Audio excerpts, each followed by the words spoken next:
Toronto versus Halifax, how buying a home is different. Number one, most people get home inspections in Halifax. Now, I'm well aware it's common practice to forego a home inspection in Toronto to keep your offer competitive, but in Halifax, it's always been standard. From the seller's perspective, they're typically confident that they've been transparent in how they presented the home and are fine with potential buyers verifying that.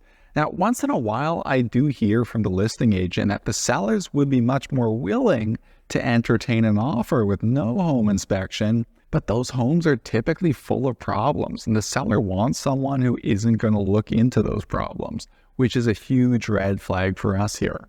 Number two, people use financing conditions when necessary, and people actually get financing approval prior to removing that condition.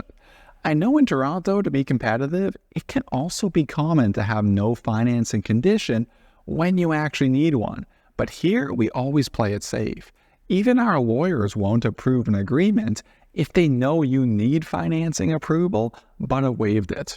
This can avoid a lot of issues like losing your deposit, being forced into using an expensive private lender, and potentially being sued if you can't close. Number three, no back and forth bidding. The general principle in Halifax when there's competition on a home is to put your best foot forward or best offer forward. For the most part, even if there's 20 offers by a due date, the listing agent will pick the top few highest priced offers and select the best based on the price, conditions, and closing date. Sometimes they'll counter offers if they are good offers but are still looking for it to be a little bit better, like a better closing date. But they're not calling up everyone who wasn't the highest offer to tell them that they were beat and to see if they can increase their offer because it's already assumed it's their best foot forward.